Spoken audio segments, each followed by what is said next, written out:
Estamos de volta com o Direto do Plenário, já com imagens do plenário do Supremo Tribunal Federal ao vivo. Os ministros já estão se dirigindo aos respectivos lugares, mais o representante do Ministério Público, para o início da sessão plenária desta quarta-feira, que vamos acompanhar ao vivo direto do plenário.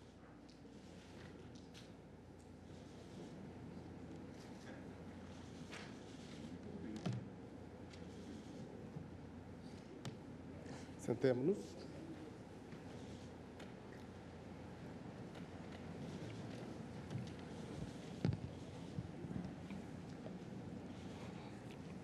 Boa tarde a todos.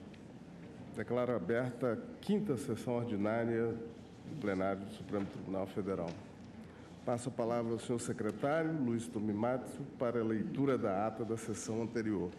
Ata da quarta sessão extraordinária, realizada em 27 de fevereiro de 2014, presidência do ministro Joaquim Barbosa, Procurador-Geral da República, doutor Rodrigo Janot Monteiro de Barros. Regulados os seguintes processos: embargos infringentes na ação penal e outros processos constantes da presente ata. Senhores ministros, comunico que estão presentes neste plenário os alunos do curso de Direito da Faculdade do Instituto Brasil de Anápolis, Goiás. Sejam todos bem-vindos a essa corte e espero que a sessão dessa tarde seja útil a todos.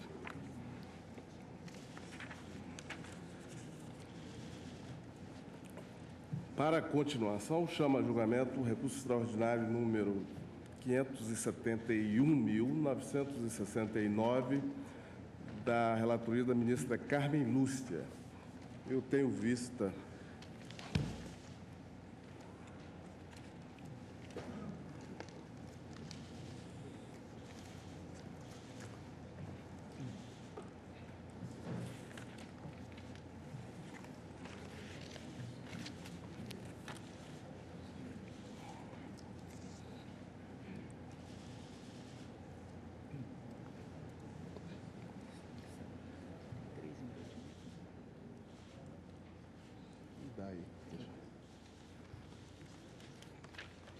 Estão impedidos, neste caso, os ministros Teori Zavascki, Luiz Fux e Dias Toffoli.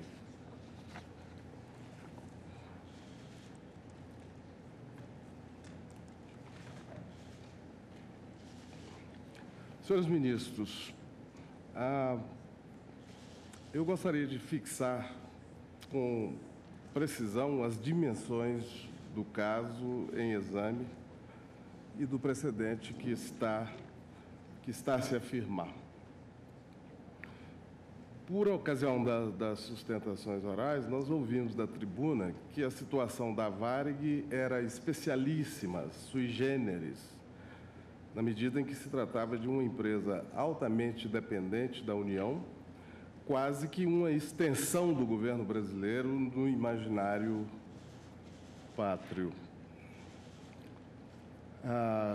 Justificar uma decisão na singularidade do caso pode trazer algumas consequências importantes para a confiança e a expectativa dos jurisdicionados na atuação de um órgão julgador. Por outro lado, se o quadro de excepcionalidade for mesmo confirmado, é imprescindível examinar e explicitar as suas origens para que a reparação do dano não seja partilhada por toda a sociedade, inclusive por pessoas que não têm interesse ou não receberam nem receberão qualquer benefício da empresa falida. A propósito, lembro que o patrimônio da União pertence indistintamente a todos os brasileiros, tanto às pessoas que foram prejudicadas pela derrocada de tão importante companhia, como por aquelas que nunca tiveram a oportunidade de viajar em uma de suas aeronaves. Chamou minha atenção nesse contexto a assertiva de que haveria uma ligação quase que umbilical entre a Varig e o Estado. Em princípio, parece-me um contrassenso afirmar que o sucesso de uma empresa privada possa depender exclusivamente da ação do Estado. A União não está obrigada a assegurar o sucesso de nenhuma empresa, pública ou privada. Aliás, o movimento constitucional no nosso país é contrário a essa ancilaridade. O Estado somente pode atuar no mercado em caráter secundário e, se o fizer, deve se despir de todas as prerrogativas imanentes à coisa pública. Sei que a história de todas as épocas registra perseguições injustificáveis que, em algumas oportunidades e colateralmente, implicam verdadeira morte civil de determinadas pessoas jurídicas. Mas esse não é o caso dos autos. A espiral descendente da Varig é, em grande parte, creditável à gestão empresarial adotada, insustentável em um regime de concorrência, gestão para a qual em nada concorreram um número enorme de brasileiros que, nos anos 1980 a 2000, sequer tinham condições de pisar em uma aeronave na condição de consumidores. Em suma, eu gostaria de explicitar as 3 balizas que dão, a meu ver, a dimensão da causa e do precedente que se está a formar, qual seja o estabelecimento de orientação que torne o Estado garantidor do sucesso de empreitadas privadas, a despeito de seus erros de gestão e ausente qualquer ato que viole a expectativa legítima. Ou mais, a partilha do prejuízo de empresa privada com toda a coletividade, mesmo com quem nunca se beneficiou da atividade dessa empresa. Por fim, ter-se-á que justificar aos trabalhadores de outras empresas privadas em dificuldades o que faz ou fez da Varig uma primeira entre os pares ou um par mais igual do que os demais. O presente recurso refere-se a uma ação que foi proposta muito antes da revelação do estado de penúria dos fundos de pensão dos aeronautas, em uma época em que, como eu afirmei no início do julgamento, tudo ia muito bem para a Varig.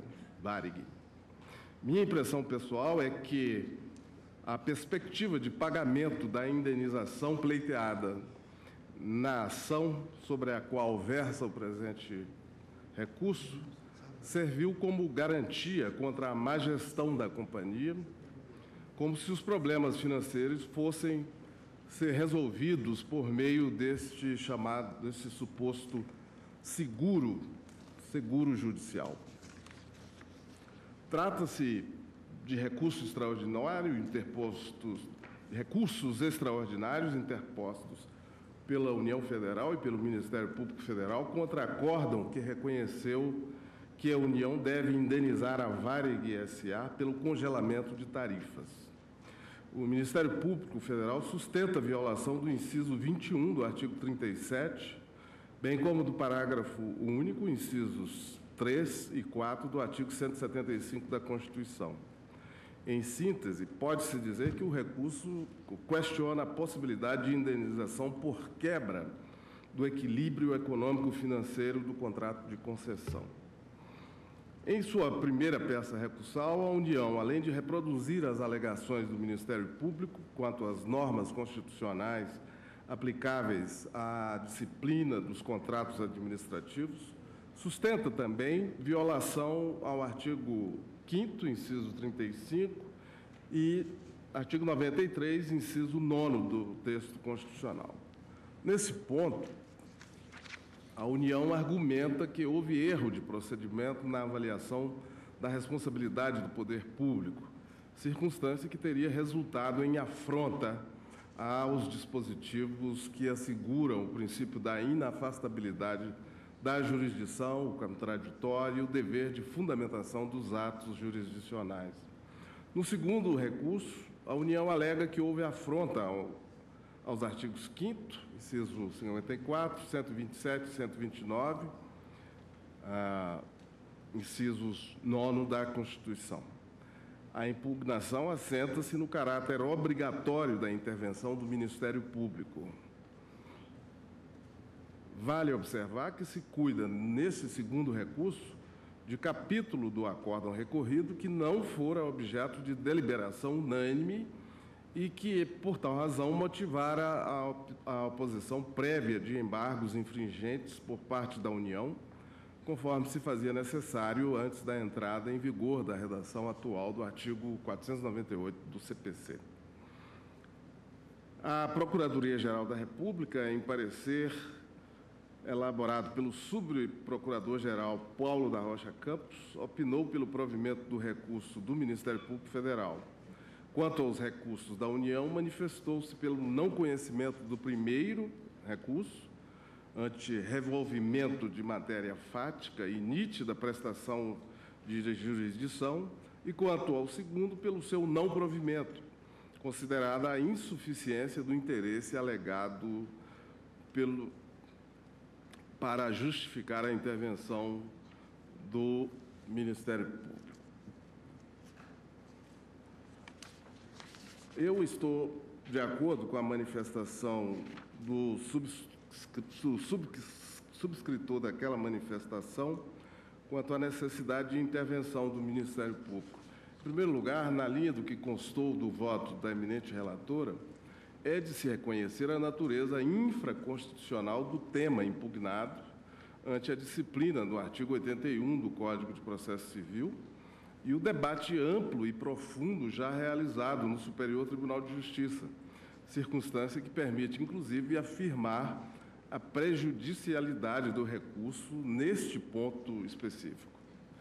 Por outro lado, do que é possível extrair dos autos, a intervenção do Ministério Público ocorreu apenas em segunda instância e a União sustenta que a ausência de intimação do parquet comprometeu a defesa do interesse público. Ocorre que, conforme explicitamente reconhecido pela relatora dos embargos infringentes opostos pela União, aspas, a defesa da fazenda pública, no caso em exame, desenvolveu-se de forma regular, não ensejando a coparticipação do Ministério Público Federal para suprir deficiências técnicas manifestas na qualidade de curador do patrimônio público ou custos legis. Fecha aspas. Nesse sentido, não é possível concluir, contra a evidência disponível, que a ausência de participação do Ministério Público em primeira instância tenha acarretado prejuízo irreparável ao interesse público, até porque a irresignação quanto a essa não participação vem sendo sustentada exclusivamente pela União e não pelo Ministério Público, que seria o titular da defesa desse interesse indisponível. Assim, com base nessas breves considerações, eu também afasto a possibilidade de provimento do segundo recurso extraordinário interposto pela União Federal.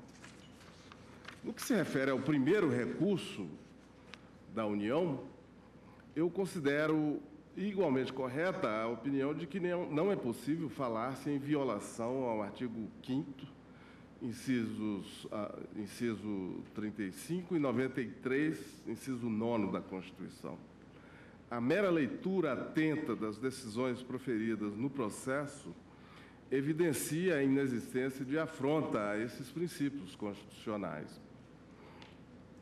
Não se trata, a meu juízo, de processo conduzido com assodamento ou incúria, mas de pleito judicial em que foram empregadas forças razoáveis para a compreensão e julgamento do pedido, com o devido respeito a todos os princípios aplicáveis ao caso.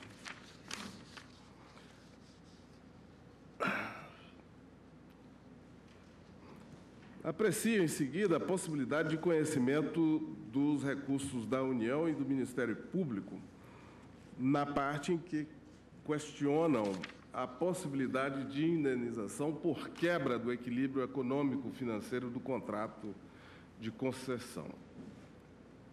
Manifesto-me quanto à impugnação do cabimento dos recursos contida nas substanciosas contrarrazões oferecidas pela Varig S.A. Eu entendo que não é possível falar-se em ausência de pré-questionamento. A matéria relativa à possibilidade de indenização constitui o cerne da demanda e o acórdão recorrido a apreciou em profundidade, inclusive sob o ponto de vista constitucional, com referência ao texto da Constituição e a acórdão deste Supremo Tribunal Federal. Some-se a isso a circunstância de que o tema foi objeto de expressa menção nos embargos opostos e que constam as folhas 1598 dos autos. Não se aplicam, portanto, a esse tópico as vedações contidas nas súmulas 282 e 356 do Supremo Tribunal Federal. Tampouco me parece o caso de não conhecer do recurso com base na súmula 284. A fundamentação de ambos os recursos extraordinários é suficiente e permite a exata compreensão da matéria debatida. Quanto aos impedimentos das súmulas 283 e 454, consistentes, segundo a alegação da Varig, na existência de fundamento contratual autônomo para a indenização pleiteada, é de se reconhecer que o presente caso não comportaria a existência de apoio normativo divergente daquele que decorre, em primeira avaliação, do próprio texto constitucional. Isso porque, conforme tentarei evidenciar em meu voto, o contrato de concessão não contém em si mesmo a obrigação de indenizar na forma e nas condições pleiteadas pela autora, o que leva à conclusão de que essa forma de recomposição só poderia ser alcançada a partir da interpretação dos dispositivos constitucionais aplicáveis. Não se trata, em definitivo, de mera interpretação de disposições contratuais. A mais substancial restrição ao conhecimento dos recursos reside, é claro, na súmula 279 desta Corte. Eu entendo, contudo, que aquele dispositivo sumular não se aplica ao presente caso, o qual trata essencialmente de matéria de direito e não de fato. Não se cuida, portanto, de impugnar o conteúdo de um laudo pericial, mas de discutir a própria tese contida na inicial da ação proposta, que se apoia fundamentalmente na existência de uma omissão do poder público, consistente em deixar de atender a Varig naquilo que a então autora, a hora recorrida, considerava legítimo pleitear a título de reajuste tarifário. Discute-se, portanto, o mérito, isto é, saber se houve ou não comportamento ilícito por parte do ente estatal que teria resultado em desequilíbrio econômico-financeiro do contrato.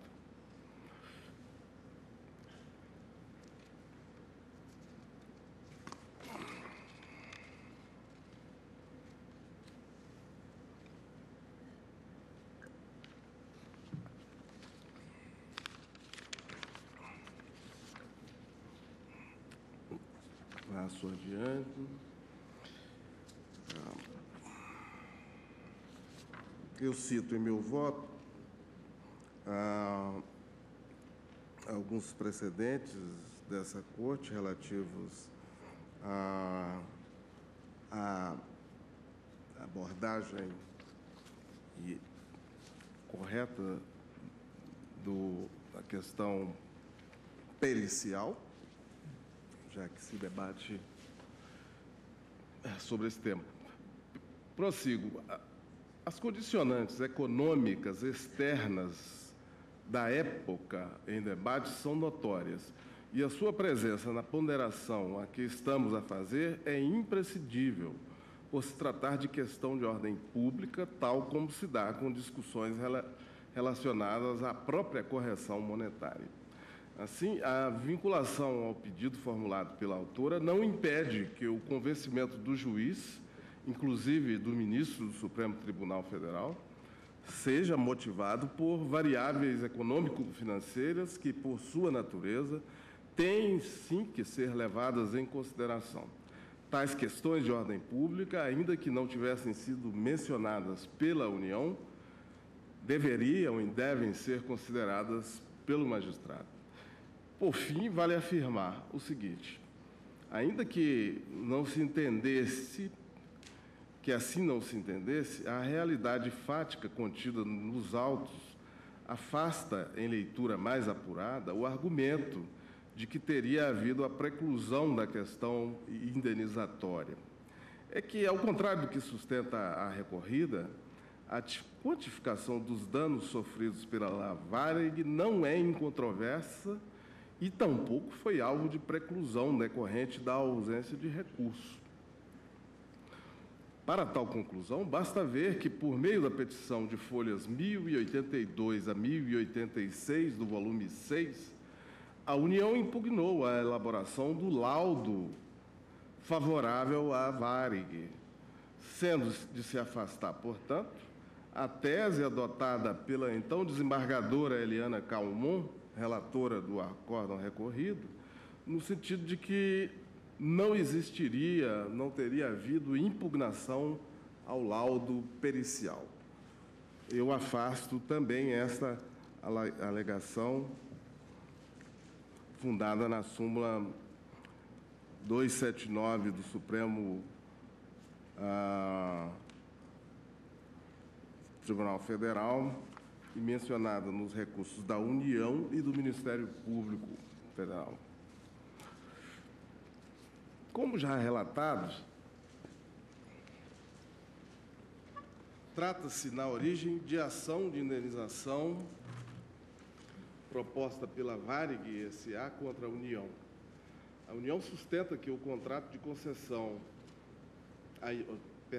a inicial sustenta que o contrato de concessão firmado em 8 de julho de 1988 contém cláusula que assegura o equilíbrio econômico e financeiro do contrato, o que tornaria ilícita a fixação da tarifa em nível inferior aos custos informados pela concessionária. Eu transcrevo, no que interessa, para melhor entendimento do pedido formulário pela Varig, o conteúdo dos itens 5 e 20 da petição inicial. Item 5, a autora, aspas, a autora insistentemente, nesses últimos anos, alertou e pleiteou providências no sentido de serem tomadas medidas quanto à imperiosa necessidade de ser revista a política tarifária empregada, pois, como se mencionou, de um lado sempre se exigia que, como concessionária, mantivesse um serviço adequado, o que, em respeito ao público usuário, sempre foi feito às duras penas, com sangria mesmo de seu patrimônio. Do outro lado, entretanto, esse mesmo poder concedente, que fazia tais exigências, descumpria o contrato de concessão, negando-lhe a justa tarifa. Item 20. É de tal maneira pacífica a doutrina a respeito da intangibilidade da equação econômico-financeira nos contratos administrativos que se pode estabelecer como verdadeiro princípio a obrigação do poder concedente, nos momentos adequados, de ajustar as tarifas para que o concessionário possa enfrentar as consequências da inflação, bem como as mutações do custo do dinheiro, cujo controle evidentemente, está nas mãos do poder público. Fecha aspas. Esse é o trecho do pedido da autora. Vale a pena deixar bem evidenciados ainda os limites exatos do pedido. Na transcrição abaixo é possível ver como o pedido da Varig foi deduzido na petição inicial. Leio, aspas. Item 30. Estando exaustivamente visto que a autora, a partir de outubro de 1987, passou a ser vítima de brutal congelamento tarifário, como foi reconhecido pelo próprio ministro da Aeronáutica, congelamento esse que quebrou o equilíbrio financeiro do contrato de concessão, é inquestionável seu direito à justa indenização pelas perdas sofridas. Essa justa indenização deverá corresponder ao valor que vier a ser apurado na prova pericial, que fica desde já expressamente requerida, no qual deverão ser incluídos os danos sofridos pela autora, que se decompõem em danos emergentes e lucros cessantes, acrescidos de correção monetária e juros. Com relação a estes, evidentemente, deverão ser juros de mercado, equivalentes aos dos empréstimos obtidos pela autora para satisfação de seus compromissos, visto que foi obrigada a, em todo esse período de insuficiência tarifária, recorrer ao mercado financeiro para poder honrar as suas obrigações trabalhistas, inclusive. Na apuração da quebra da equação financeira, deverá ser calculada a diferença entre a tarifa que deveria ter sido nas oportunidades próprias estabelecidas pela RE, considerando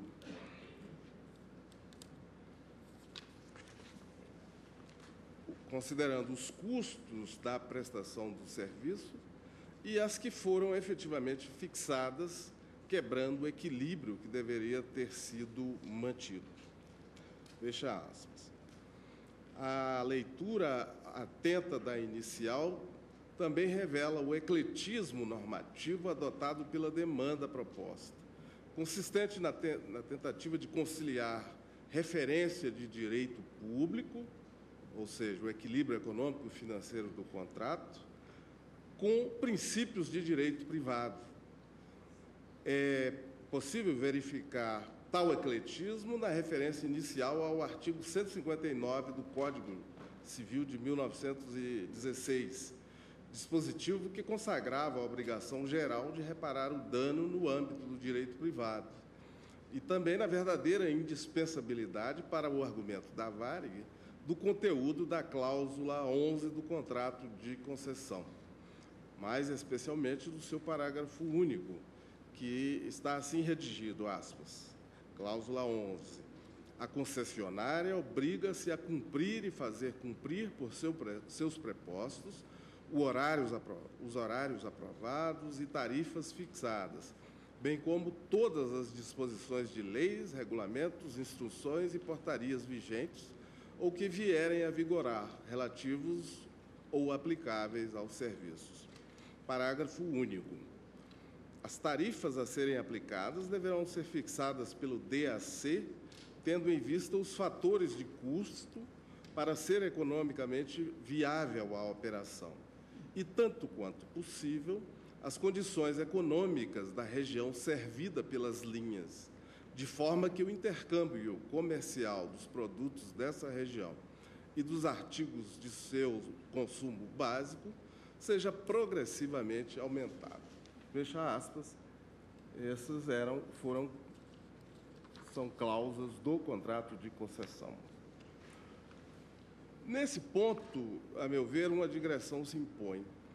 Muito embora fosse possível dizer à primeira vista que tal dispositivo contratual revela apenas a obrigatoriedade de manutenção dos preços em patamar correspondente à realidade econômica dos diferentes mercados atendidos pela companhia, em atuação voltada à universalização do acesso ao serviço de transporte aéreo, a Varig retira dessa passagem do acordo uma verdadeira consagração da sua leitura bem particular do equilíbrio econômico-financeiro do contrato, como se o período que resguarda a viabilidade econômica das linhas fosse mais importante do que aquele que se destina a incentivar a disseminação do transporte aéreo no país. Na minha opinião, é essa leitura própria do teor da cláusula 11 que embasa e justifica a demanda proposta, conforme procurarei deixar mais claro em momento posterior desta minha manifestação. Ao julgar procedente o pedido formulado, a sentença de primeiro grau, em fundamento que veio a ser posteriormente mantido pelo acórdão recorrido, apoiou-se no artigo 167 da Constituição de 1967, na redação da emenda constitucional número 1 de 69. Aquele dispositivo que veio a ser substituído na vigente Constituição pelo artigo 175, tinha o seguinte teor, artigo 167. A lei disporá sobre o regime das empresas concessionárias de serviços públicos federais, estaduais e municipais. No que interessa, inciso 2º, tarifas que permitam a justa remuneração do capital, o melhoramento e a expansão dos serviços e assegurem o equilíbrio econômico e financeiro do contrato. Inciso 3º, fiscalização permanente e revisão periódica das tarifas, ainda que estipuladas em contrato anterior. Fechar as aspas. Quanto à prova do dano, fez-se uso de manifestações do Ministério da Aeronáutica, mais precisamente a exposição de motivos do número 19/GMS, de 10 de julho de 1989, e de relatório da Comissão de Fiscalização e Controle da Câmara dos Deputados. De acordo com o acórdão recorrido, esses documentos, já datados de mais de 25 anos, né? Quase 25 anos, revelariam uma mudança de postura do governo federal em relação à fixação das tarifas de transporte aéreo. Assim, de acordo com a tese exposta pela Varig S.A. e acolhida pelo acórdão recorrido, no período anterior a 1985, ano em que foi aprovado o decreto número 91.149, os reajustes tarifários levavam em conta a integralidade dos custos, bem como o lucro a ser auferido pelas empresas. Política que o então ministro da Aeronáutica intitulou de realismo tarifário. Contudo, após o decreto mencionado, os estudos para a fixação das tarifas passaram a ser previamente avaliados pelo Ministério da Fazenda, por meio de comissão própria. Essa submissão ao Ministério da Fazenda teria provocado um descolamento das tarifas da realidade dos custos do setor, e este teria passado a operar com vultosos prejuízos. Eu transcrevo no meu voto, para maior clareza do argumento, o teor do decreto 91.149, de 15 de março de 1985. Observo que se trata de uma das primeiras, se não a primeira medida tomada pelo então vice-presidente da República, José Sarney, após assumir o cargo de presidente da República de forma interina na convalescência do presidente eleito Tancredo Neves. Diz o decreto, artigo 1º do decreto 79.706, de maio de 1977, passa a vigorar com a seguinte redação. Artigo 1º. O ato de fixação ou reajustamento de qualquer preço ou tarifa por órgãos ou entidades da administração federal, direta ou indireta, mesmo nos casos em que o poder para tal fixação seja decorrente de lei, dependerá, para a sua publicação e efetiva aplicação, de prévia aprovação do Ministério da Fazenda. Peço licença aos colegas para registrar nessa passagem do meu voto que a medida então adotada justificou-se na necessidade de aprofundamento do controle de preços, então conhecida técnica de combate à inflação, como todos sabemos. segundo reportagem da revista Veja, de março de 85, intitulada O Melancólico Adeus, a inflação anual acumulada em março de 1985 alcançara o espantoso patamar de 229%. Era, portanto, contra esse contexto que o governo de então reagia.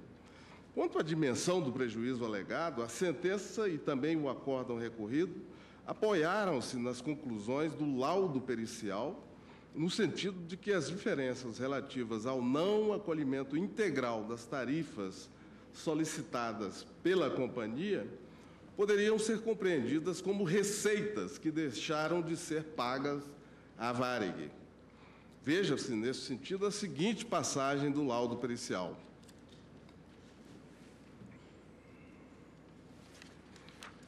Aspas. Essa diferença percentual aplicada sobre as receitas diárias, objeto de controle tarifário e efetivamente observadas pela autora, Cruzeiro do Sul, S.A., forneceu uma nova série de receita com valores iguais ou superiores às praticadas, cuja estimativa foi chamada de receita virtual. Isso quer dizer que as receitas da autora, em diversos momentos do período analisado, poderiam ter sido superiores às realizadas se as tarifas efetivamente praticadas tivessem acompanhado as estruturas de custo espelhadas nas planilhas SNEA. Fecha aspas. Esse é o laudo pericial. O acórdão recorrido, contudo, silencia-se quanto às razões expostas pelo governo de então para o não acolhimento integral do pleito tarifário das empresas aéreas. No que se refere ao fundamento da responsabilidade da União, o Tribunal Regional Federal da Primeira Região apoiou-se de forma quase exclusiva no acórdão proferido pela primeira turma deste Supremo Tribunal Federal no julgamento do RE 183.180.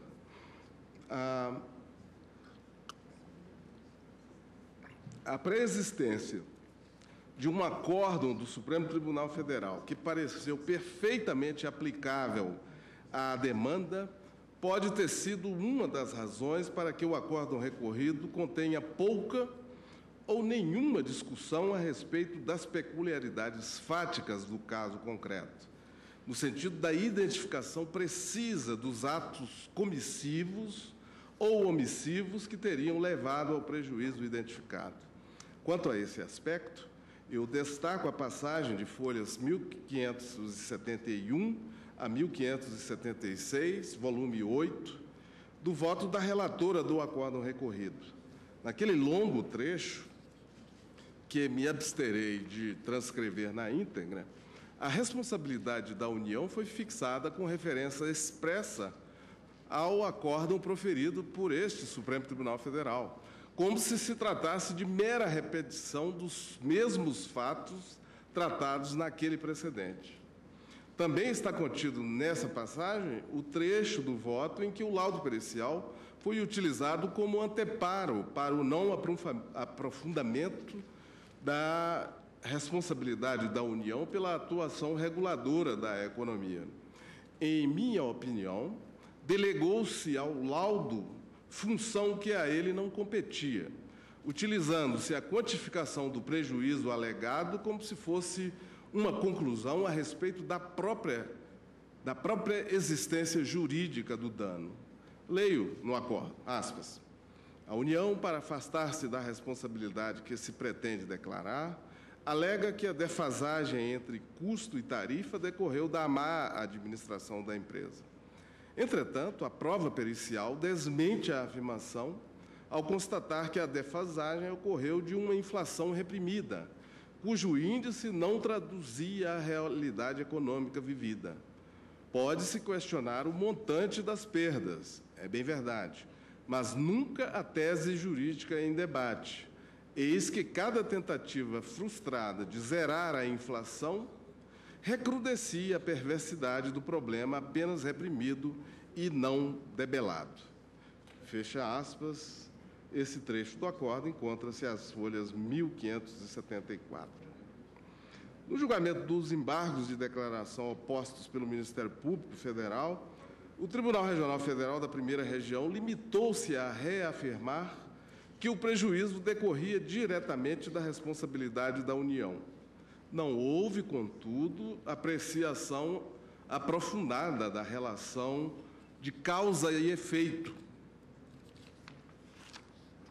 tal como é possível extrair do seguinte trecho, aspas, o voto não discrepou do resultado incerto no laudo pericial, o qual levou em consideração a composição das tarifas partindo de situação ideal, a qual propiciaria a manutenção do equilíbrio contratual, utilizando-se das planilhas de custos apresentadas ao DAC. Fecha aspas. Em resumo, pode-se dizer que a linha mestra da responsabilidade estatal, reconhecida pelo acórdão recorrido, é a seguinte: o equilíbrio econômico-financeiro garante o reajuste das tarifas de acordo com a fórmula pleiteada pela transportadora. Caso o reajuste obtido seja menor do que o pleiteado, o não atendimento da demanda gera o dever de indenizar. A parte seguinte do meu voto questiona essas duas premissas a partir das informações disponíveis nos próprios autos. Creio que é necessário estabelecer, em primeiro lugar, qual era a posição da Varig no setor aéreo e quanto dessa posição era devida à sua inter-relação profunda com o Estado brasileiro. Por outro lado, também procurarei situar o presente caso na linhagem jurisprudencial desse Supremo Tribunal Federal a respeito da responsabilidade civil do Estado pela intervenção no domínio econômico. Como já mencionado, o acórdão recorrido acolheu a alegação da Varig no sentido da existência de um dano causado pela atuação na União Federal. Na sentença de primeira instância, a afirmação da relação causa-efeito entre a atuação da União e o prejuízo causado à Varig levou em consideração, além de outras provas, relatório produzido entre setembro e outubro de 1989, como eu já disse, pela Comissão de Fiscalização e Controle da Câmara dos Deputados. Relatório esse que se encontra às folhas 211 a 223, no volume 2 dos autos. A leitura integral do documento, bastante proveitosa, revela não apenas argumentos favoráveis à Varig, serve também para comprovar a condição de absoluta especialidade daquela companhia no panorama das empresas aéreas do Brasil. A partir do mencionado relatório, é possível verificar, por exemplo, que na época do Plano Cruzado, a Varig possuía o efetivo monopólio dos serviços aéreos destinados ao exterior e que, com relação a tais serviços, jamais houve a imposição de qualquer forma de restrição tarifária por parte do governo federal. Eu transcrevo a seguir trecho do item 4 do relatório da Câmara dos Deputados, do mesmo relatório, intitulado O Mercado Internacional e a Diversificação das Atividades. Colho desse relatório o seguinte, aspas, o comandante Rolim Adolfo Amaro, presidente da TAM, ao ser indagado como sua empresa conseguia sobreviver à insuficiência das tarifas domésticas e ainda crescer na atividade de transporte aéreo regular, como o recente ingresso da TAM na ponte aérea Rio-São Paulo, respondeu, aspas, subsidiários, o nosso grupo de empresas tem 2 departamentos, um de perder e outro de ganhar dinheiro. O de perder dinheiro é aquele que o governo controla mal, a atividade do transporte aéreo regional. Regular. O de ganhar dinheiro é aquele que o governo não controla e onde as tarifas são livremente convencionadas, a atividade de táxi aéreo. Estamos tirando recursos de setores vivos de nossa economia interna e transferindo-os para o setor deficitário, na esperança de que um dia ele venha a ser melhor controlado e, no futuro, a não ter nenhum controle do governo. Prossegue o relatório, o documento oriundo da Câmara dos Deputados. O senhor Hélio Smith, presidente da Varig, ao ser indagado de como a Varig internava a receita líquida de suas atividades no exterior, acabou respondendo também que destinação dava à internação dessa receita. Senhor presidente da Comissão de Fiscalização e Controle, deputado Fernando Gaspariano, o senhor Fontana disse que essa receita em dólar no exterior é uma das vantagens da linha internacional, porque esses dólares a Varig não traz para o Brasil, o que precisa de confirmação por parte de Vossa Senhoria. Isso é muito sério. Senhor Hélio Smith, presidente da Varig, eu até que gostaria. Foi exemplificado aqui que estamos numa defasagem tarifária tal e numa degringolada tal no tráfico doméstico que não sei de onde eu tiraria o dinheiro para pagar as despesas que tenho aqui. Deputada Dirce Tutu Quadros, o dólar está cobrindo o cruzado, então? Senhor Hélio Smith, não é necessariamente isso. Quando se ganha no tráfego internacional, é evidente que se faça com isso um recurso financeiro para lhe atender. Fecha aspas.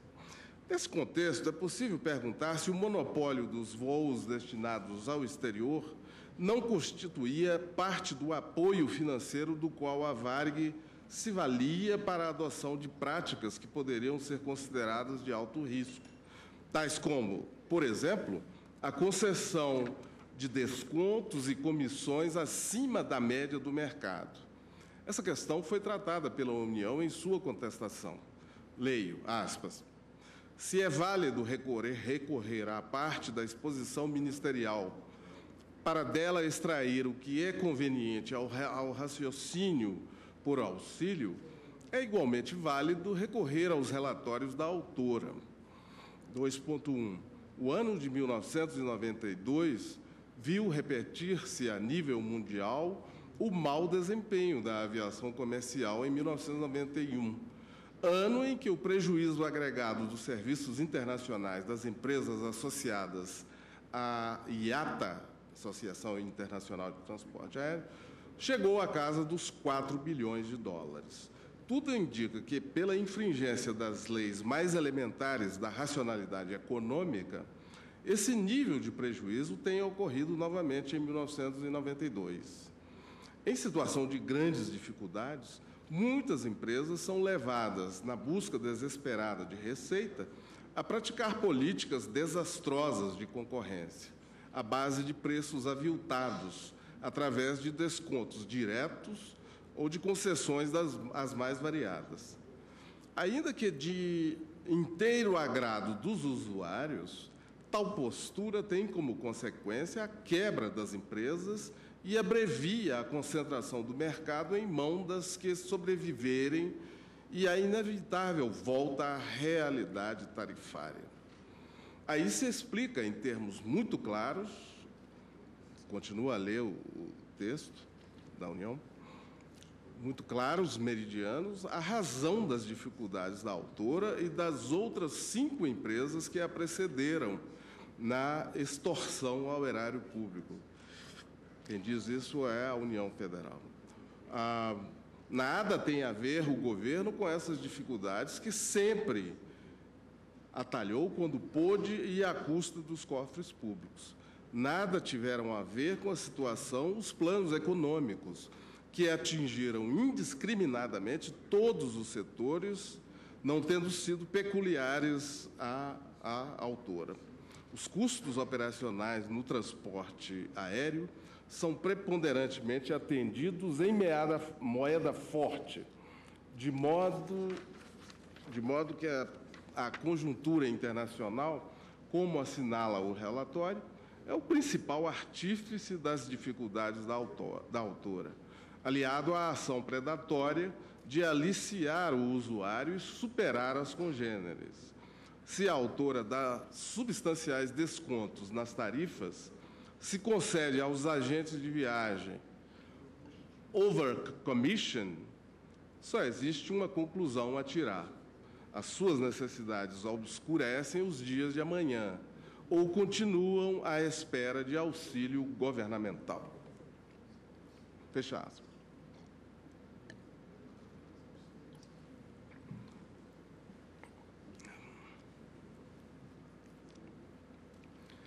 A presença dessa substancial fonte de receitas internacionais é um fato, a meu ver, relevantíssimo, que foi desconsiderado na argumentação adotada pelo acórdão recorrido. A meu ver, a existência dessas receitas internacionais é suficiente, inclusive, para afastar o cabimento do precedente mencionado, que é o precedente do RE 183.180, no qual foi discutida a situação específica da Transbrasil, companhia que, na época dos fatos, não possuía qualquer relevo no plano internacional. É possível verificar, por exemplo, que no julgamento do acórdão contra o qual foi interposto o mencionado RE 183.180, os juízes do Tribunal Regional Federal da Primeira Região teceram considerações a respeito da especificidade de cada uma das empresas aéreas, chegando a conclusões diametralmente opostas àquelas que foram alcançadas no acórdão ora recorrido. No acórdão contra o qual foi interposto aquele recurso extraordinário, chegou-se à conclusão que a Varig era um caso à parte, em virtude da existência das receitas decorrentes de voos internacionais realizados em regime de liberdade tarifária. A cópia do acórdão proferido na ação relativa ao caso Transbrasil está às folhas 244 e 268. Eu colho desse acórdão alguns poucos esclarecimentos. O juiz Ademar Maciel diz o seguinte: a primeira dúvida que surgiu era se se tratava realmente de uma permissionária ou de uma concessionária. Mas Sua Excelência bem esclareceu que é uma concessionária. Concessionária até por decretos. Agora, uma questão, digamos, extra-autos, caso Sua Excelência tenha condição de me informar, se a única companhia que ajuizou esse tipo de ação foi a Transbrasil, ou a Varig e a VASP também ajuizaram. Embora Sua Excelência esclarecesse que 95% dos voos da Transbrasil fossem domésticos, a situação é um pouco peculiar. Juiz Vicente Leal: senhor presidente, a situação da Varig é diferente porque ela não opera somente na área doméstica, mas não há notícia do processo. Juiz Ademar Maciel: e a VASP também era subsidiada? Juiz Vicente Leal: se a VASP era pública, não há notícia. Fecha aspas. Dito isto, senhores ministros, soa problemático para mim aceitar, sem maiores questionamentos, a alegação de que a impossibilidade de a empresa ter reajustado as suas tarifas segundo a sua discricionária vontade seria a causa da ruína do negócio. Segundo amplamente difundido, a Varig foi vítima de seu modelo de negócios, da gestão que lhe foi imprimida e de circunstâncias de mercado. Em relação à gestão, o seguinte trecho da entrevista concedida em 2002 pelo então conselheiro da Fundação Rubem Berta, senhor Leonardo Viegas, é bastante esclarecedor. Diz ele nessa entrevista, aspas, a Varig precisa de uma gestão firme, que não relute em contrariar interesses de grupos e bases eleitorais. Nossa experiência demonstrou que projetos voltados a melhorar o desempenho operacional enfrentam resistências. A Varig continua a ser encarada como uma estatal e a sua governança não colabora para alterar essa percepção. Uma carreira prejudica a outra. A de executivo exige obter resultados, mesmo à custa de popularidade. A carreira política progride por meio de acordo, promessas de campanha e críticas à gestão da companhia, mesmo que injustas. Nesse sentido, a Varig é um retrato do Brasil. Fecha aspas. Internamente, a empresa enfrentou mal a abertura dos mercados interno e externo de aviação, bem como foi afetada pela oscilação cambial iniciada no ano de 1999. Do quadro internacional, a Varig sofreu com o aumento dos valores dos seguros nas viagens internacionais, mercado que dominava. Sofreu isso após os atentados terroristas de 11 de setembro de 2001. Diante de todas as intempéries vivenciadas pela Varig, é altamente improvável que o congelamento das tarifas tenha somado prejuízos que montassem a quase 4 bilhões de reais.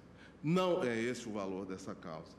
Não há garantia de que a Varig teria conseguido aplicar o aumento pretendido no volume por ela estimado. De fato, pretender o aumento da tarifa em nada implica encontrar volume de pessoas dispostas a pagar por esse preço. Por outro lado, há registros históricos do apoio da União à Varig, desde a aquisição da Panair, de modo a reforçar ainda mais a ausência de qualquer intuito de prejudicar a empresa. Por todos, transcrevo o seguinte trecho de manifestação de Fábio Ulloa Coelho. Diz ele: o criticável, no caso Varig, foi a demasia da intervenção do Estado na recuperação de uma empresa privada. Tanto no âmbito do Poder Judiciário como no do Executivo, o empenho na salvação, entre aspas, da viciada Companhia de Aviação Rio-Grandense foi além do recomendável. A sobrevivência de qualquer empresa privada deve decorrer unicamente de sua capacidade de sair-se melhor do que a concorrência. A intervenção do Estado para resgatar da derrocada qualquer empreendimento particular deve ser excepcional.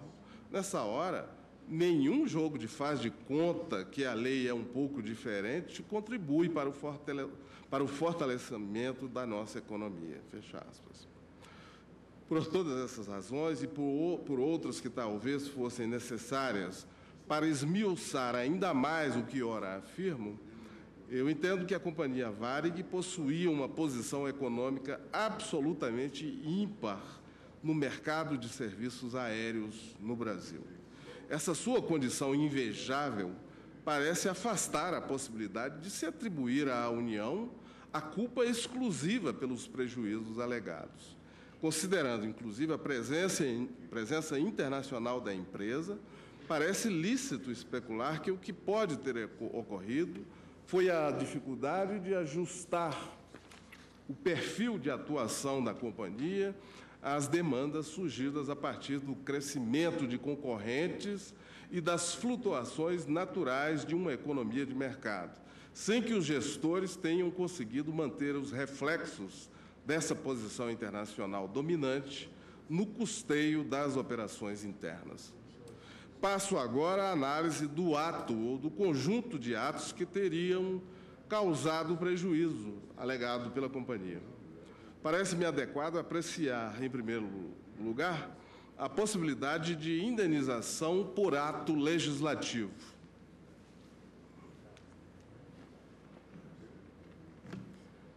O decreto de março de 1985, mencionado na inicial, é o primeiro de um conjunto de atos que integraram o chamado Plano Cruzado, um dos planos de estabilização econômica que foram implementados pelo Executivo Federal a partir da segunda metade dos anos 80. Em comum, tais iniciativas possuíam a intenção de promover choques sistêmicos na economia nacional, de maneira a produzir a estabilização dos preços.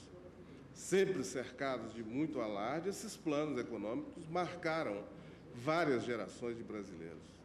Ainda que a questão possa ser abordada a partir de vários pontos de vista, importa para o presente julgamento a percepção jurídica de que o Plano Cruzado foi uma medida governamental abrangente, de caráter geral, e que tinha por objetivo promover, portanto, os interesses superiores de toda a nação e não interesses meramente categoriais.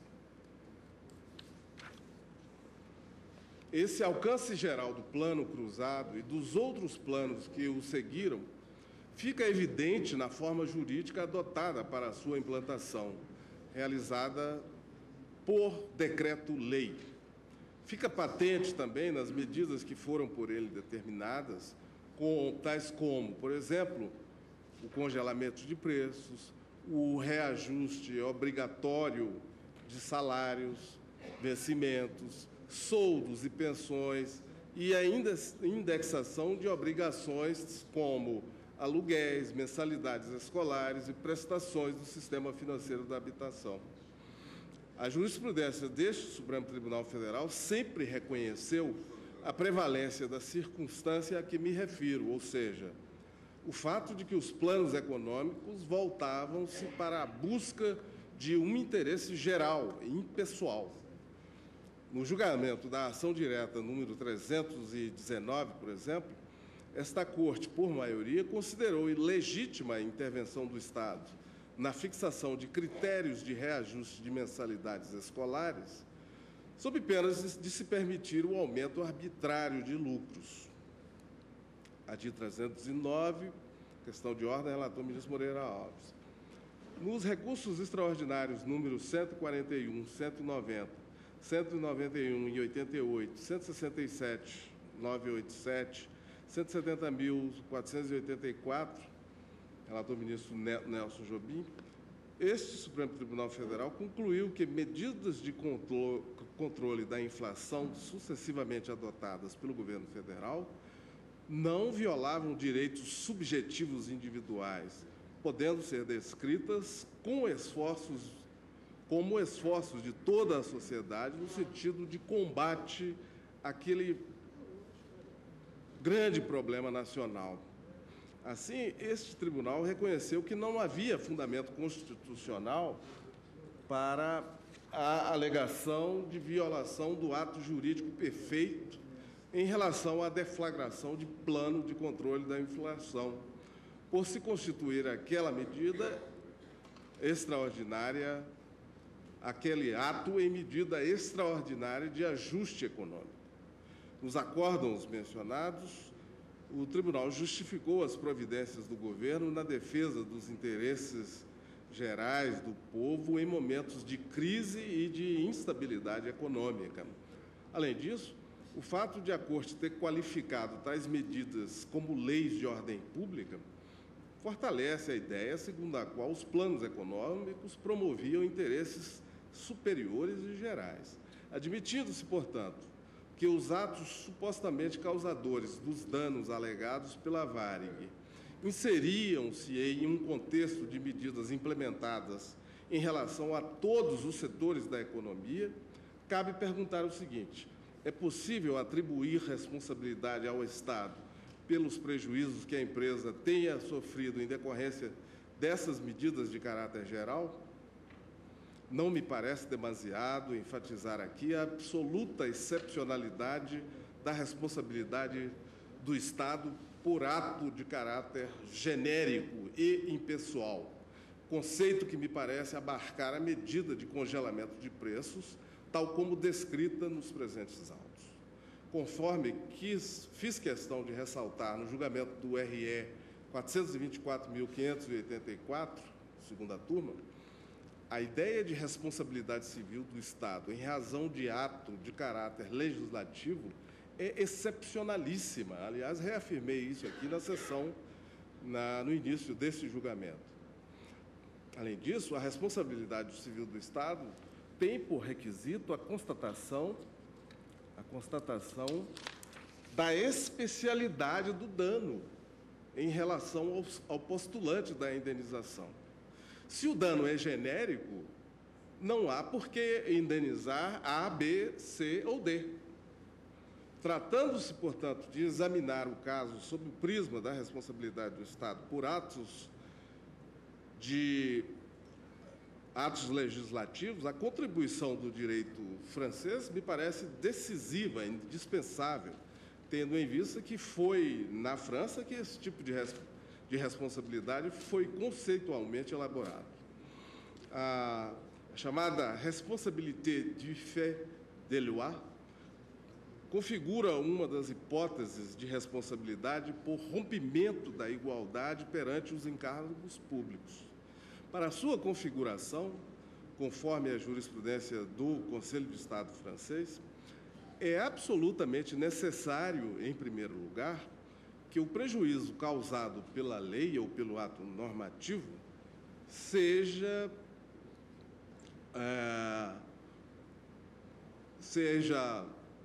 atinja de forma especialmente contundente, digamos assim, e anormal, certas categorias de pessoas ou agentes econômicos. Esses dois elementos são suficientes, a meu ver, para afastar quase todas as hipóteses de suposta responsabilidade por ato de caráter legislativo, uma vez que a lei quase sempre possui características fundamentais, como características fundamentais a abstração e a generalidade. Vale a pena citar a lição do professor René Chaput, mestre na matéria. Diz o professor Chaput: as leis e convenções internacionais, como de resto os regulamentos administrativos, editam normas gerais, tão gerais que a exigência de especialidade do prejuízo será raramente satisfeita.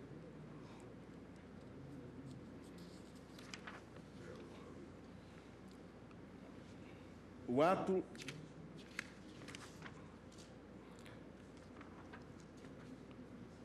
no que se refere ao famoso caso La Fleurette, no qual o Conselho de Estado reconheceu pela primeira vez a responsabilidade do Estado por ato legislativo, cumpre lembrar a importância da situação fática a partir da qual aquele caso foi examinado.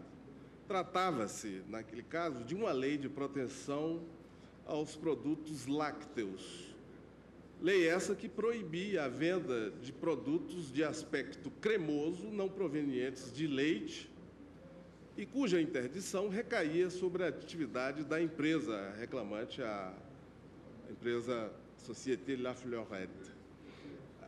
Para demonstrar a absoluta excepcionalidade daquela situação concreta, vale ressaltar que, desde 1938, data em que foi proferido aquele acórdão, a responsabilidade do Estado por atos legislativos na França veio a ser reconhecida em pouquíssimas vezes, talvez menos de 4 vezes, de 1938 até a data de hoje. Ademais, há um outro fator que a doutrina brasileira a respeito não costuma mencionar. Ao se referir ao caso La Fleurette, normalmente não se leva em conta que a jurisprudência do Conselho de Estado sobre essa matéria evoluiu no sentido da restrição da responsabilidade do Estado e não no da sua ampliação, como se quer fazer crer aqui no Brasil.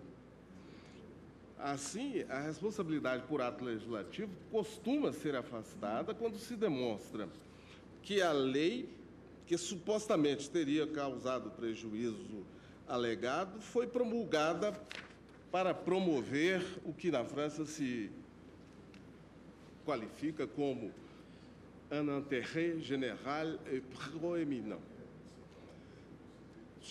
O professor René Chaput esclarece esse ponto, dizendo o seguinte: enfim, fatos derradeiros do caráter excepcional dessa responsabilidade, a jurisprudência a exclui quando a lei ou a convenção interveio para satisfazer não interesses qualificáveis de categorias, mas interesses absolutamente gerais e superiores, tais como os da defesa nacional, da saúde pública, da proteção à natureza, ou, mais praticamente, a proteção à economia nacional. São vários os julgamentos em que o Conselho de Estado francês decidiu pela não configuração da responsabilidade do Estado por ato legislativo. Eu menciono apenas dois.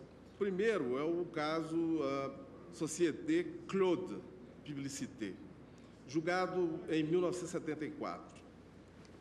Uma lei de outubro de 74, adotada para reduzir os gastos energéticos em decorrência da então crise do petróleo, proibiu a realização de publicidade que implicasse aumento do consumo de energia. Com fundamento em tal lei, o Ministério da Indústria e da Pesquisa daquele país editou um decreto proibindo a iluminação de anúncios publicitários e decorações em via pública das 10 horas da noite até as 7 horas da manhã. A empresa demandante, que exercia sua atividade no setor de publicidade luminosa, alegou ter sofrido um prejuízo anormal e especial, princípio da especialidade, uma vez que a restrição administrativa teria criado uma redução radical dos seus lucros. O Conselho de Estado decidiu que, considerando que a lei de 29 de outubro de 74 teve por objeto, notadamente, a interdição por causa da penúria, toda a publicidade hábil a favorecer o consumo de energia, considerando que o fundamento desta lei, com fundamento nesta lei, a decisão administrativa de dezembro de 74 proibiu sobre a via pública toda a iluminação com características luxuosas em razão das necessidades impostas pela crise às quais essa lei buscava fazer face, que na ausência de disposição legislativa, dispondo expressamente, de forma diferente, e tendo em vista o objetivo em vista do qual a lei foi estabelecida sobre a economia de energia, os regulamentos legalmente editados em aplicação dessa legislação não seriam suscetíveis de engajar a responsabilidade do Estado. Colho ainda outro caso, mas deixo de explicitar, todos esses casos vão nessa direção da exigência de um dano especial, contundente, mas exclusivamente sobre aquele particular, e não um dano que atinja toda a coletividade.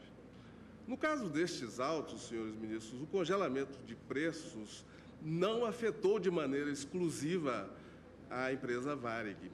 As consequências do ajuste foram sentidas em vários setores da economia, bem como por todos os cidadãos, então, economicamente ativos deste país. Levando-se em consideração o interesse geral buscado pelas medidas de controle da economia implantadas pelo plano econômico e também a absoluta excepcionalidade do reconhecimento da responsabilidade do Estado por ato legislativo de caráter geral e abstrato, eu concluo, atento a todas essas razões, pela impossibilidade conceitual de se falar, no presente caso, em prejuízo decorrente do ato legislativo materializado nas medidas, nos chamados planos econômicos. Afastada a possibilidade de indenização por ato legislativo de caráter geral, cabe-me ainda analisar um outro fundamento que poderia socorrer a autora. Trata-se da alegada quebra do equilíbrio econômico-financeiro do contrato, com fundamento em comportamento específico atribuído à União por parte do órgão responsável pela regulação dos transportes aéreos. As folhas 1497 e 1516, volume 8 dos autos, encontra-se um substancioso memorial produzido pela Secretaria de Acompanhamento Econômico do Ministério da Fazenda. O documento encaminhado ao Ministério Público foi por este apresentado à relatora do acórdão recorrido antes do início do julgamento. Entre outras importantes advertências, o que o documento da Fazenda faz, na minha opinião, é lembrar que o tratamento do princípio do equilíbrio econômico-financeiro do contrato é o ponto-chave para se chegar à conclusão jurídica mais adequada ao caso concreto. Assim,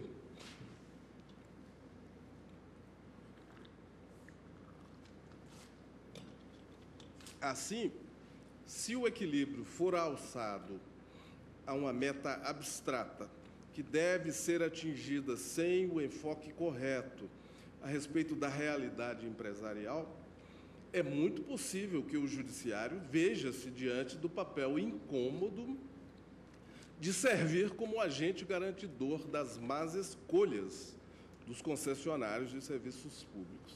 Isso porque, para além da preservação da margem de lucro, é necessário avaliar se os lucros pleiteados efetivamente decorrem de uma atuação empresarial que seja tanto eficiente quanto prudente.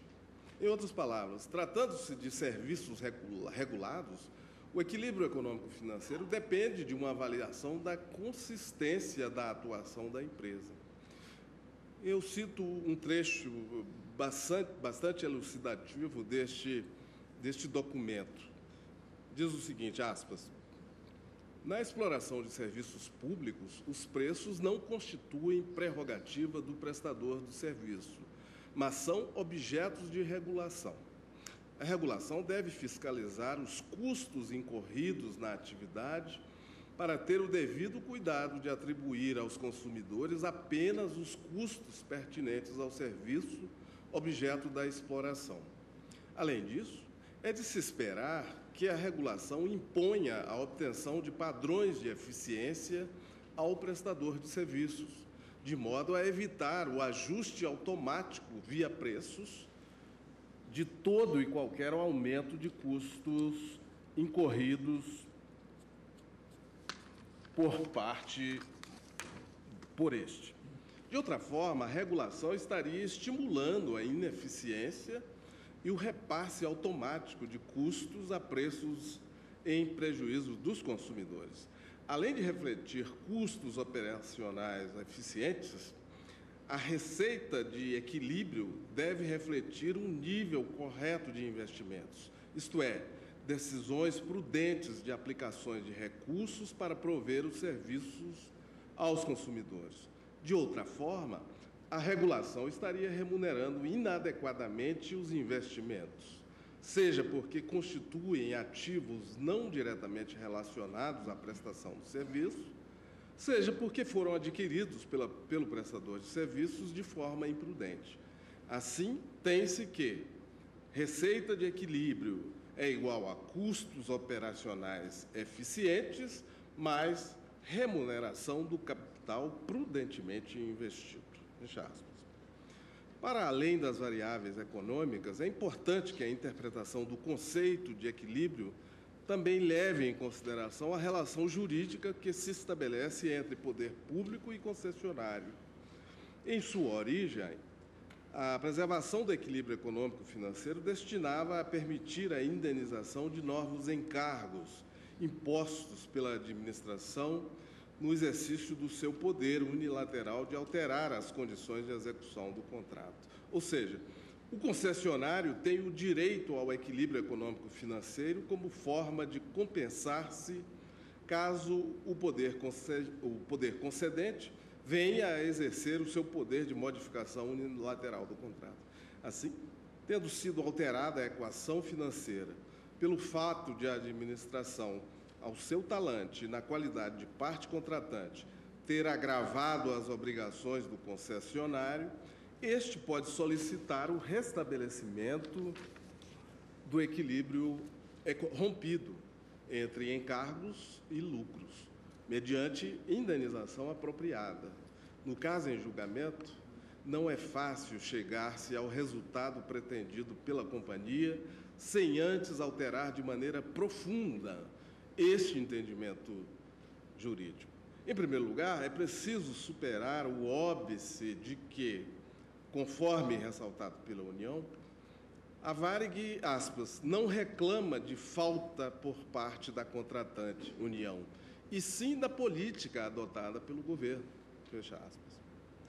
Com efeito, a empresa concessionária, no seu pedido inicial, requereu indenização por ter supostamente sofrido, aspas, da política de congelamento tarifário, fecha aspas, congelamento esse que teria quebrado o equilíbrio econômico e financeiro do contrato de concessão.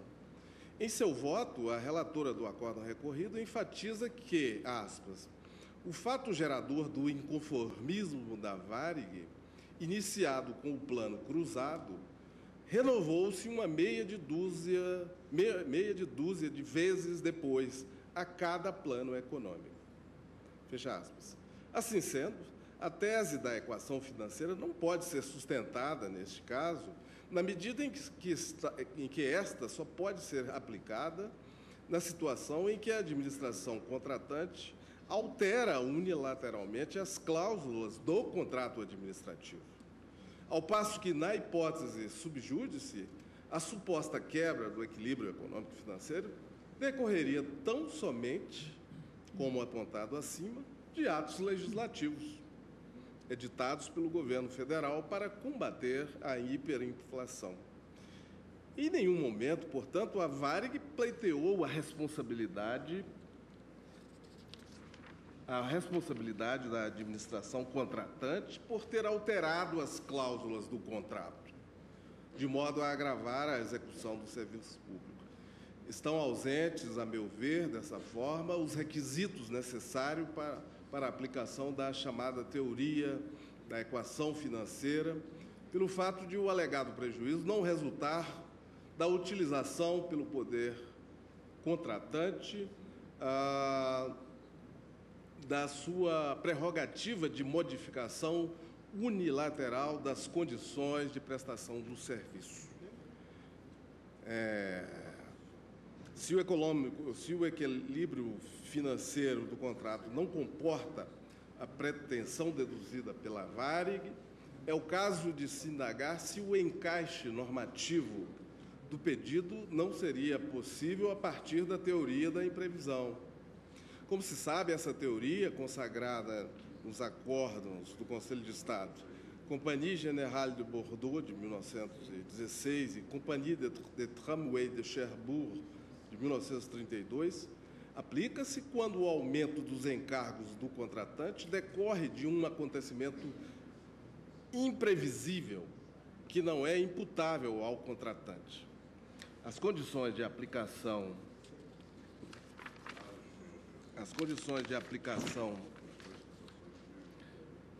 da teoria da imprevisão foram aperfeiçoadas ao longo do tempo pela jurisprudência, conforme consta de outros acordos que cito em meu voto. Segundo esse entendimento, a imprevisão surge de um acontecimento imprevisível, alheio à vontade das partes e que teve por consequência a modificação profunda da economia do contrato. Segundo Eli Lopes Meirelles, aspas, somente a alha econômica extraordinária e extracontratual, desequilibrando totalmente a equação financeira estabelecida pelas partes, autoriza a aplicação da teoria da imprevisão. Já aspas, no que diz respeito ao primeiro critério, da imprevisibilidade, é importante realçar que o imprevisto há de ser extraordinário, o que corresponde a um acontecimento que não foi cogitado ou que não podia ser cogitado pelas partes no momento da assinatura do ajuste. Cito mais uma vez, o professor Chaput, que reforça esse entendimento no seu formidável manual. Cito acórdão deste Supremo Tribunal Federal, da relatoria do ministro Adalício Nogueira, do qual se colhe: a teoria da improvisão só encontra enquadramento e oportunidade nos contratos a longo prazo, cujas mutações são insuscetíveis de previsibilidade, acarretando para as partes contratantes danos que não podem ser previamente calculados e antevistos. Fecha aspas. No caso em julgamento, antes de afirmar a possibilidade de aplicação dessa teoria da imprevisão, convém indagar se a hiperinflação e os planos econômicos adotados para combatê-la constituíam acontecimentos que seriam considerados imprevisíveis pelas partes na data em que celebraram o contrato. Ou, dito de outra forma, se esses acontecimentos que teriam prejudicado a empresa eram imprevisíveis no momento da assinatura do contrato, sendo impossível falar-se em qualquer possibilidade de previsão. Eu, data vênia dos que pensam em sentido contrário, penso que não.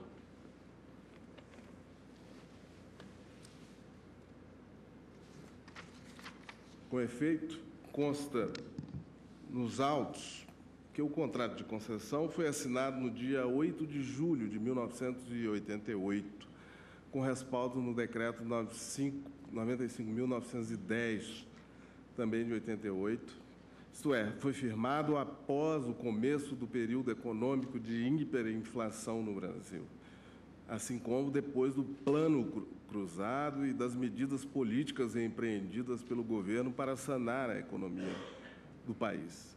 Assim, a Varig, quando contratou, era ciente não somente dessa situação econômica, como também das tentativas governamentais voltadas ao combate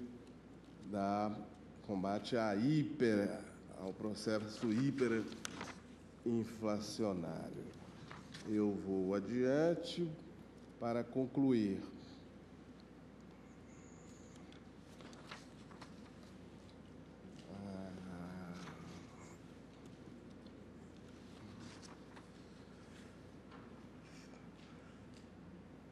Não é esse em absoluto o caso da Varig. A indenização pleiteada pela hora recorrida em nenhum momento se apoia na alegação de que a própria execução do serviço estaria ameaçada, até porque essa execução cessou muito tempo depois de proposta a presente ação.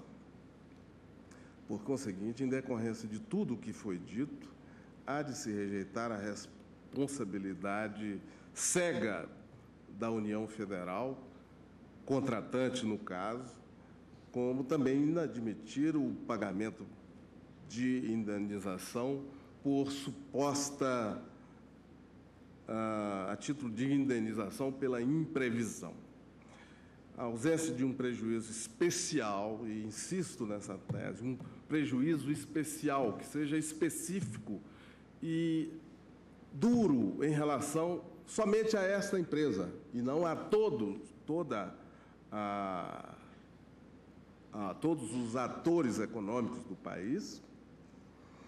Essa circunstância, a ausência dessa especialidade do dano, só isso já me bastaria para afastar a tentativa de adequação a esse caso do precedente mencionado, ou seja, o RS 183.140 da relatoria do ministro Otávio Galotti. Naquele julgamento, que exige, no meu entendimento, uma reavaliação por parte da composição atual deste Supremo Tribunal Federal, o tribunal considerou que o fato de haver um contrato de concessão seria uma razão para o tratamento diferenciado da empresa de transporte aéreo em relação aos seus usuários, no que se refere aos custos sociais das medidas de ajuste econômico levadas a cabo por diversos governos. Com todo o respeito ao juízo em sentido contrário, eu entendo que a distinção, então, adotada não se justifica. O contrato, efetivamente, garante um nível de proteção maior, mas não pode desconsiderar a universalidade do impacto da medida de congelamento. Até porque, no serviço em que atuavam essas empresas, a remuneração era feita a partir de tarifas pagas pelos principais atingidos pelos planos econômicos, isto é, pelos consumidores. Não é possível conceder-se um tratamento independente a dois lados, um dos lados da equação. Da análise que realizei, eu concluo que os autos do presente recurso revelam que a Varig possuía posição invejável no mercado internacional e doméstico de transporte aéreo de passageiros e que, por diversas razões, viu essa posição invejável desaparecer com o passar dos anos. A injunção de que essa triste realidade tenha algo a ver com as consequências do plano cruzado não me parece ter sido suficientemente demonstrada na ação, tal como tantas vezes afirmado em meu voto. A afirmação temerária de que, ainda assim, se poderia imputar a responsabilidade à União não conta, como espero ter demonstrado, com qualquer suporte normativo, seja do ponto de vista constitucional, seja quanto à fundamentação jurídica de caráter jurisprudencial. Assim, à vista do que acabo de expor, meu voto é pela negativa de provimento ao segundo recurso da União e pelo provimento à parte conhecida do recurso da União e ao recurso do Ministério Público Federal para julgar improcedente o pedido de indenização, com a devida vênia dos que pensam em sentido contrário, em especial a eminente relatora. Senhor presidente. Pois não? Eu peço a palavra para dar 2 esclarecimentos em matéria de fato. Se o tribunal consente, usarei da palavra para dar esses 2 esclarecimentos. Sim. O primeiro deles, Excelência, diz respeito à ênfase que foi colocada no voto de Vossa Excelência sobre as linhas internacionais. As linhas internacionais, de acordo com a visão que foi colocada por Vossa Excelência, seriam capazes de promover o equilíbrio que o congelamento negou. Não, eu disse que isso não é matéria de fato, para começar. Mas o que eu disse é que não completei esse aspecto importantíssimo em relação a essa companhia que detinha esse monopólio no período tratado nesta ação, tinha que ter sido levado em consideração. E não foi. Eu peço licença para concluir meu pensamento. Não, com a fé do meu ofício. Matéria realmente de fato. Com a fé a matéria é esta que eu vou renunciar nesse momento, Excelência. Com a fé do meu ofício e com o mais antigo advogado da Varig em exercício, eu declaro ao tribunal o que todos haverão de se lembrar. A Varig concorreu com os gigantes do transporte internacional. As maiores empresas que existiam voando, levando passageiros do Brasil para o mundo e trazendo o mundo para cá, entre as quais, peço licença para lembrar, a Pan American, a British Airways, a Air France, a Swissair, a Ibéria, a Alitalia. O segundo ponto, se o tribunal me permite, foi declarado também no voto de Vossa Excelência, senhor presidente, que houve impugnação à perícia. Não houve impugnação à perícia, data vênia. Houve uma entrega de um memorial extemporâneo da União à eminente relatora e ela recusou. De forma que não houve impugnação à perícia que está nos autos. São os 2 pontos que gostaria de deixar. Mas isso não é questão de fato.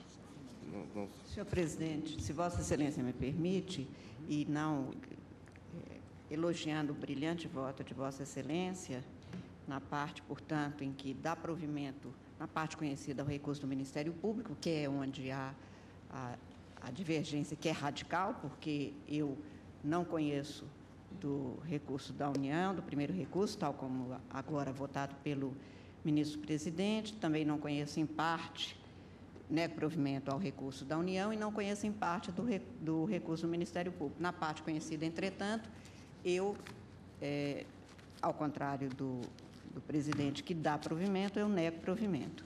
Eu queria apenas, presidente, porque alguns aqui não estavam quando da leitura do meu voto, e absolutamente não para fazer qualquer tipo de consideração a respeito dos argumentos, até porque eu acho que cada um vota como se convence, e um brilhante voto como de Vossa Excelência nem precisaria, nem demandaria nada, e eu não faria ainda que fosse o contrário.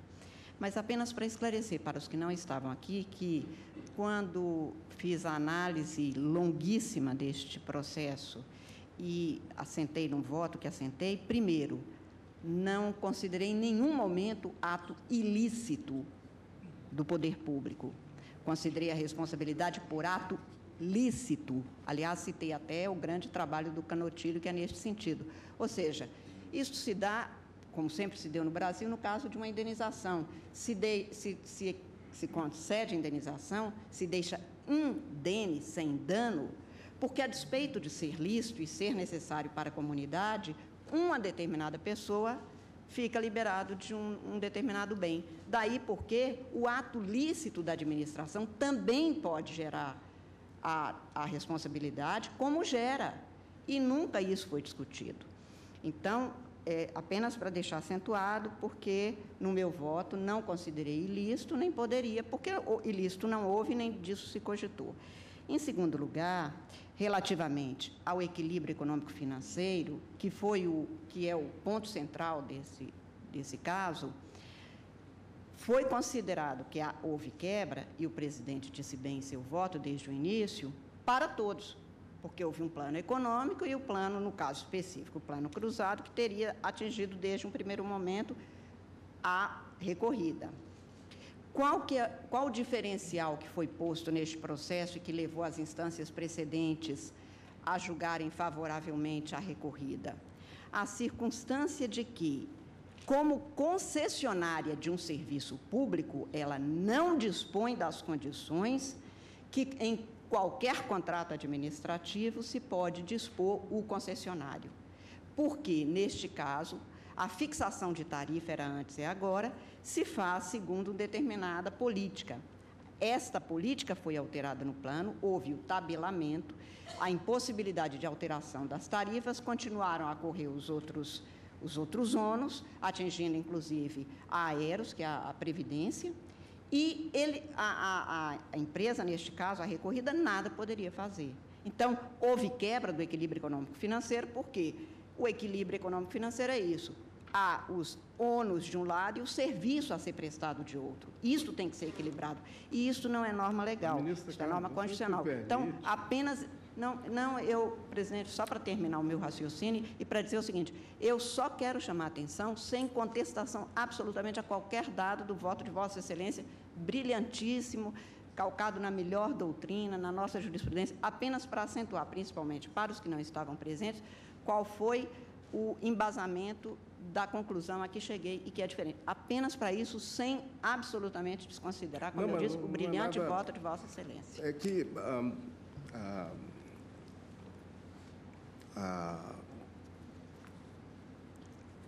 a doutrina sobre a responsabilidade civil do Estado é muito clara, no sentido de, em situações como essa, em que se alega que um ato, especialmente atos de natureza legislativa, que tenha abrangência, que tenha aplicabilidade a todos. A doutrina é no sentido de excluir a responsabilidade, não de afirmá-la. Por quê?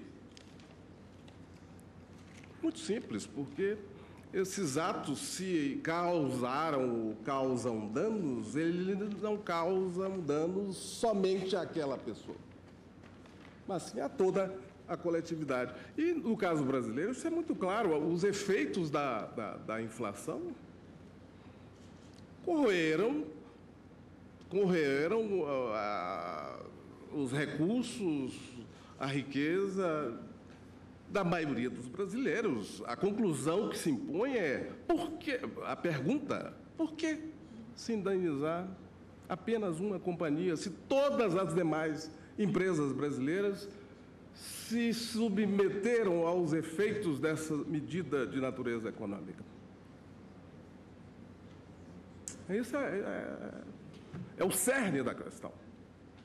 Eu concordo como com eu Vossa disse, Excelência, e por isso mesmo, a Transbrasil, quando faliu, foi a juízo e chegou aqui, como lembrado por Vossa Excelência em outras situação. E eu disse, é um acordo falho que merece ser revisto, porque... Pois é, mas o que é absolutamente atingiu todas, tanto que com... todas foram em juízo. Atingiu a VASP, que quebrou, atingiu a Transbrasil, que quebrou e que ganhou por um acórdão da primeira turma deste Supremo Tribunal, mantida a situação, então, todas vieram. Agora, o que eu estou até afirmando, e repito, reitero, e é verdadeiro, e tenho certeza que Vossa Excelência sabe disso, é que eu não contesto o voto de colega, nunca contestei nesses 8 anos, não seria agora, menos ainda um voto do quilate do de Vossa Excelência.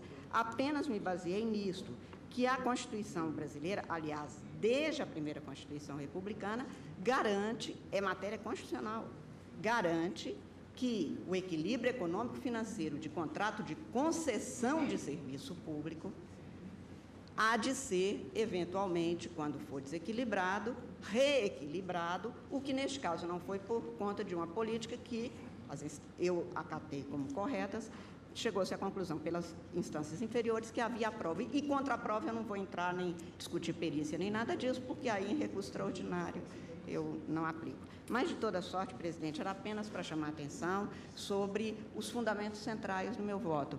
E relato que, como Vossa Excelência também fez questão de relatar, e todo o povo brasileiro tinha que pagar realmente pelo ônus de uma hiperinflação que precisava de ser estancada em algum momento.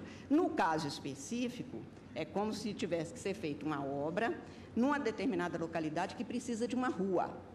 Quando o ministro Barroso sabe disso como eu, que fomos procuradores e que, como procuradores, promovemos em nome do Estado a desapropriação, todos ali sofrem, mas alguém vai ter uma indenização diferente da outra, o outro nem vai ter, porque aquele terreno não estava usado. Por quê? Se deixa indene, sem dano, a quem tiver provocado dano, não ao outro. A rua vai deixar de ser feita? Não. A estrada vai deixar de ser feita? Não, nem pode. Neste caso, inclusive, não foi nem a Varig, tanto que o que eu já acolhi com uma verbação no rosto dos autos foi exatamente em relação a aeros, que é a previdência daqueles que, em face dessas circunstâncias, ficaram sem nada. Mas, ó, ministra, e aí isso eu acho absolutamente impróprio vincular essa ação com a questão do aeros. Não, porque o patrimônio que foi tirado foi dela, mas também este não é o caso. Essa ação iniciou-se quando a companhia, muitos anos antes do surgimento do problema do fundo de pensão. Anos, não é? Nós estamos falando aqui... não é o caso, e aqui ela é assistente simples até. Nós estamos falando de efeitos de medidas econômicas produzidos nos anos da metade... Da década de 80. Da década de 80. Vossa Excelência. E os problemas desses fundos de pensão começaram a surgir já nos anos 2000. Então, uma coisa não tem nada a ver com a outra. Lamentavelmente, criou-se essa expectativa, justa até, embora baseada em desconhecimento, de que esta vultosa indenização que pode resultar desta causa